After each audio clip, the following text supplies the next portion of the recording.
보약인 줄 알고 먹었는데 독이 된다. 절대 같이 먹으면 안 되는 음식 궁합 5가지.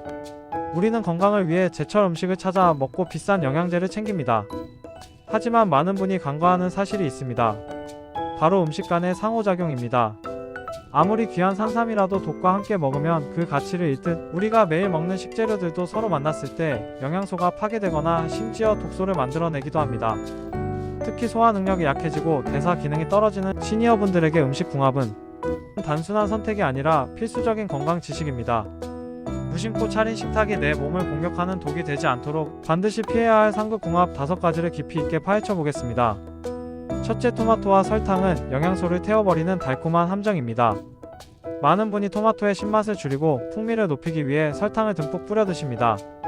하지만 이는 영양학적으로 보았을 때 토마토를 먹는 이유를 통째로 없애버리는 행위와 같습니다. 영양 파괴의 원리를 보면 토마토에는 우리 몸의 에너지를 생성하고 신경계를 안정시키는 비타민 B1이 매우 풍부합니다. 그런데 설탕이 우리 몸에 들어와 포도당으로 분해되고 대사되는 과정에서 이 비타민 B1이 다량으로 소모됩니다. 즉 토마토가 가진 영양소가 내 몸에 피가 되고 살이 되는 대신 오로지 설탕을 소화시키기 위한 땔감으로 전락해버리는 것입니다. 또한 설탕은 혈당을 급격히 올립니다. 토마토 자체는 저혈당 지수 식품이지만 설탕을 곁들이는 순간 인슐린 수치에 악영향을 줄 수 있어 당뇨가 걱정되는 분들에겐 최악의 조합입니다. 건강을 위해서는 설탕 대신 소금을 아주 살짝만 뿌려보세요. 소금의 나트륨 성분이 토마토의 단맛을 더욱 도드라지게 할 뿐만 아니라 토마토 속 칼륨과 균형을 맞춰 영양 흡수를 돕습니다. 두 번째, 소고기와 고구마입니다. 단백질 보충을 위해 소고기를 먹고 든든한 탄수화물로 고구마를 곁들이거나 후식으로 드시는 경우가 많습니다. 하지만 위장 입장에서는 이보다 곤혹스러운 상황이 없습니다. 소고기는 동물성 단백질과 지방으로 구성되어 있어 소화되는데 강력한 위산이 필요하며 시간도 3시간에서 4시간 이상 소요됩니다. 반면 고구마는 녹말 중심의 탄수화물로 위산 농도가 너무 높으면 오히려 소화 효소가 제대로 작용하지 못합니다. 성질이 다른 두 음식을 한꺼번에 먹으면 위장에서 소화되지 못한 음식물들이 머무는 시간이 비정상적으로 길어집니다. 이 과정에서 음식물이 부패하거나 이상 발효를 일으켜 복부 팽만감 가스 속 쓰림을 유발합니다. 평소 고기만 먹으면 속이 더부룩하다고 느끼셨다면 곁들여 먹은 고구마가 원인일 수 있습니다. 건강을 위한 입의 활용법을 소개하면 최고의 파트너는 무와 깻잎입니다. 소고기를 먹을 때는 천연 소화제라 불리는 디아스타아제가 풍부한 물을 함께 드세요. 또한 깻잎의 페리키톤 성분은 고기의 느끼함을 잡고 소화를 돕습니다. 고구마를 포기할 수 없다면 식사 직후가 아닌 최소 2시간 정도의 간격을 두고 간식으로 따로 섭취하는 것이 위 건강을 지키는 길입니다. 세 번째, 시금치와 두부는 내 몸속에 돌을 만드는 조합으로 피해야 합니다. 시금치나물에 두부를 으깨 넣거나 된장국에 두 식재료를 함께 넣는 것은 한국인의 밥상에서 흔히 볼 수 있는 풍경입니다. 하지만 요로결석이나 담석증 경험이 있거나 걱정되는 분들에겐 매우 위험한 조합입니다. 시금치에는 초산의 일종인 옥살산 성분이 들어있습니다. 이 성분이 두부 속에 풍부한 칼슘과 만나면 반응을 일으켜 옥살산, 칼슘이라는 딱딱한 결정체를 형성합니다. 문제는 이 결정체가 물에 녹지 않는 불용성이라는 점입니다. 장에서 흡수되지 않고 혈관을 타고 흐르다 신장이나 방광에 쌓이게 되면 극심한 통증을 유발하는 결석으로 발전하게 됩니다. 건강을 위한 입의 활용법은 다음과 같습니다. 시금치를 끓는 물에 충분히 데치면 옥살산 성분의 80% 이상이 물로 빠져나갑니다.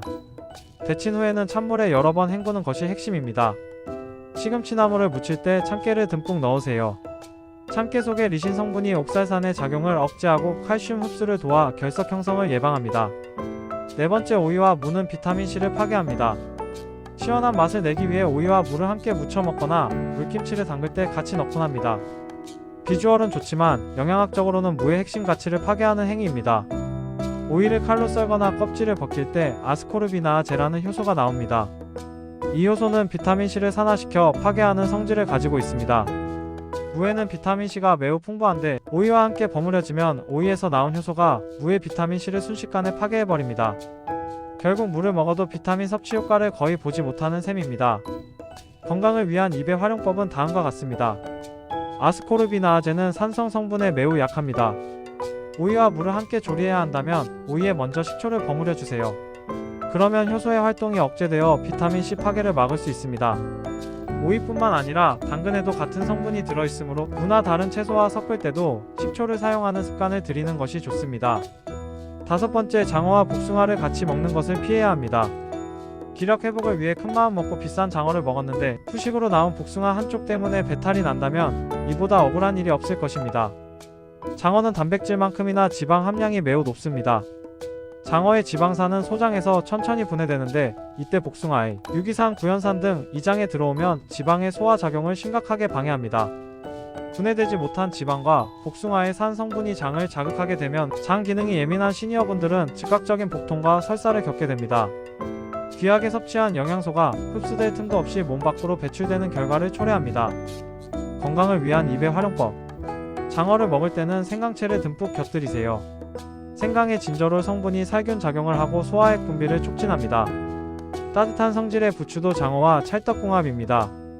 장어 식사 후에는 찬 성질의 과일보다는 소화를 돕고 장을 따뜻하게 해주는 따뜻한 매실차나 생강차 한 잔이 보약의 마무리를 완벽하게 해줍니다.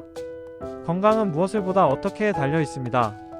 우리가 무심코 넘겼던 식사 습관 하나가 건강의 향방을 결정할 수 있습니다.